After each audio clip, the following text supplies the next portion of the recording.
Eu sou um cirurgião e dou aulas há algum tempo. E por 13 anos vivi em companhia de cadáveres e durante a minha carreira estudei anatomia a fundo. Posso, portanto, escrever sem presunção a respeito de morte como aquela. Jesus entrou em agonia no Getsemane e seu suor tornou-se como gotas de sangue a escorrer pela terra. O único evangelista que relata o fato é um médico, Lucas, e o faz com a precisão de um clínico. O suar sangue, ou hematidrose, é um fenômeno raríssimo. É produzido em condições excepcionais. E para provocá-lo é necessário uma fraqueza física, acompanhada de um abatimento moral violento, causado por uma profunda emoção, por um grande medo. O terror, o susto, a angústia terrível de sentir-se carregando todos os pecados dos homens devem ter esmagado Jesus. Tal tensão extrema produz o rompimento das finíssimas veias capilares que estão sob as glândulas sudoríparas, e o sangue se mistura ao suor e se concentra sobre a pele, escorrendo então por todo o corpo até a terra. O corpo dele inteiro havia se tornado negro, porque ele havia suado sangue. Só para os irmãos entenderem qual é o estado de espírito que leva alguém a suar sangue. O terror, o susto, a angústia terrível de sentir-se carregando todos os pecados dos homens devem ter esmagado Jesus.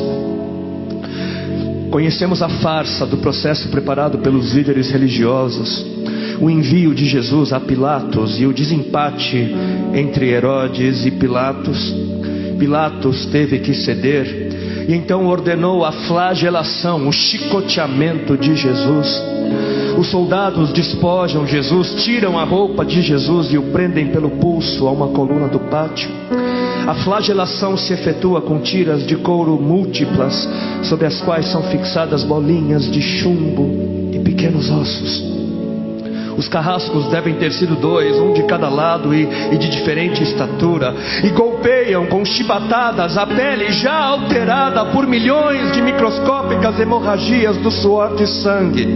A pele se dilacera e se rompe, o sangue espirra. A cada golpe Jesus reage em um sobressalto de dor.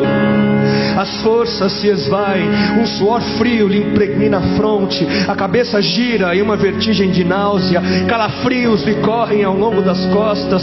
Se não estivesse preso no alto pelos pulsos, cairia em uma poça de sangue. Depois o escárnio da coroação, com longos espinhos mais duros que os de acácia. Os algozes entrelaçam uma espécie de capacete e o aplicam sobre a cabeça de Jesus. Os espinhos penetram no couro cabeludo, fazendo-o sangrar, e os cirurgiões sabem o quanto sangra o couro cabeludo. Pilatos, depois de ter mostrado aquele homem dilacerado à multidão feroz, o entrega para ser crucificado. Colocam sobre os ombros de Jesus o grande braço horizontal da cruz, que pesa uns 50 quilos. A estaca vertical já está plantada sobre o Calvário. Jesus caminha com os pés descalços pelas ruas de terreno irregular, cheia de pedregulhos. Os soldados o puxam com as cordas. O percurso é de cerca de 600 metros. Jesus, fatigado, arrasta um pé após o outro. Frequentemente cai sobre os joelhos e os seus ombros estão cobertos de chagas, de ferimentos. Quando ele cai por terra, a viga lhe escapa, escorrega e lhe esfola o dorso. Sobre o Calvário tem início a crucificação. Os carrascos despojam o condenado, tiram a roupa do condenado, mas a sua túnica está colada nas chagas, nos ferimentos, e tirá-la produz dor atroz. Quem já tirou uma atadura de gaze de uma grande ferida percebe do que se trata. Cada fio do tecido adere, cola a carne viva, e ao levarem a túnica se laceram as terminações nervosas postas em descoberto pelas chagas. Os carrascos dão um puxão violento, e há um risco de toda aquela dor provocar uma síncope. Mas ainda não é o fim. O sangue volta a escorrer. Jesus é deitado de costas. As suas chagas se incrustam de pequenos elementos. Depositam-no sobre o braço horizontal da cruz. Os algozes tomam as medidas. Com uma broca é feito um furo na madeira para facilitar a penetração dos pregos. Os carrascos pegam um longo prego pontudo e quadrado, apoiam-no sobre o pulso de Jesus e com um golpe certeiro de martelo o plantam e o rebatem sobre a madeira. Jesus deve ter contraído o rosto assustadoramente. O nervo mediano foi lesado. Pode-se imaginar aquilo que Jesus deve ter provado: uma dor lancinante, agudíssima, que se difundiu pelos dedos e espalhou-se pelos ombros, atingindo o cérebro. A dor mais insuportável que um homem pode provar, ou seja, aquela produzida pela lesão dos grandes troncos nervosos, que provoca uma síncope e faz perder a consciência. Mas em Jesus não. O nervo é destruído só em parte, e a lesão do tronco nervoso permanece em contato com o prego. E quando o corpo for suspenso na cruz, o nervo se esticará fortemente como uma corda de violino esticada, e a cada solavanco, a cada movimento, vibrará despertando dores dilacerantes. Elevam a Jesus. Os ombros da vítima esfregam dolorosamente sobre a madeira áspera. As pontas cortantes da grande coroa de espinhos penetram o crânio. A cabeça de Jesus inclina-se para a frente, uma vez que o diâmetro da coroa o impede de apoiar-se na madeira. Cada vez que o mártir levanta a cabeça, recomeçam pontadas agudas de dor. Pregam-lhe os pés. Ao meio-dia, Jesus tem sede. Não bebeu desde a tarde anterior e estava desidratado pela perda de tanto sangue. Seu corpo é uma máscara de sangue. A boca está semiaberta e o lábio inferior começa a pender. A garganta seca lhe queima, mas ele não pode engolir. Tem sede. Um soldado lhe estende sobre a ponta de uma vara uma esponja com bebida ácida de uso entre os militares. Tudo aquilo é uma tortura atroz. De repente, um estranho fenômeno se produz no corpo de Jesus. Os músculos dos braços se enrijecem em uma contração que vai se acentuando, os bíceps esticados e levantados, os dedos se curvando. É como acontece a alguém ferido de tétano, a isto que os médicos chamam de tetania. Quando os sintomas se generalizam, os músculos do abdômen se enrijecem em ondas imóveis. Em seguida, os músculos entre as costelas, depois os do pescoço e finalmente os músculos respiratórios se enrijecem. A respiração se faz pouco a pouco mais curta. O ar entra, mas não consegue mais sair. Jesus respira com o ápice dos pulmões.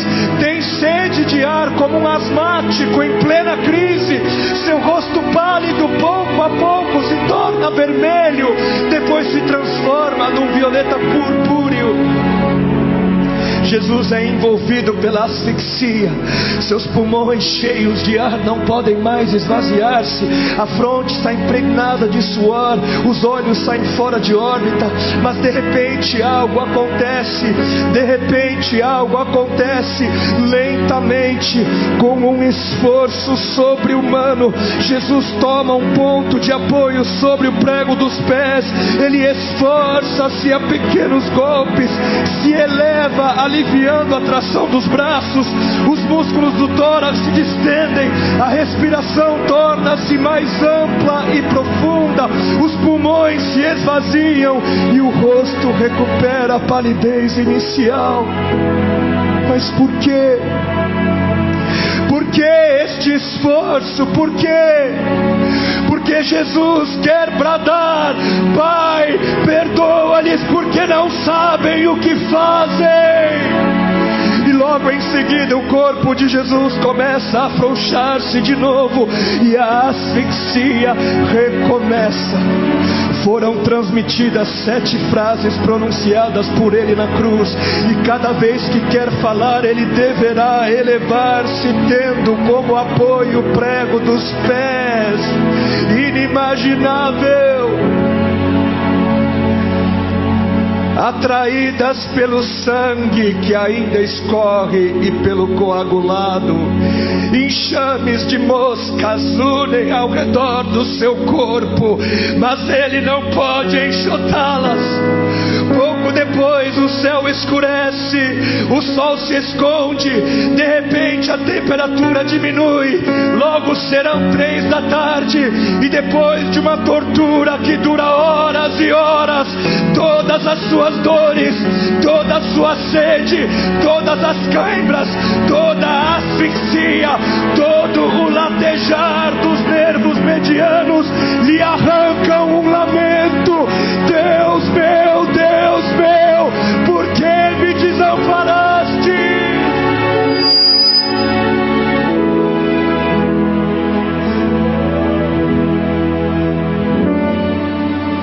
Jesus grita: está consumado. E em seguida, num grande brado, diz: Pai, nas tuas mãos entrego meu espírito.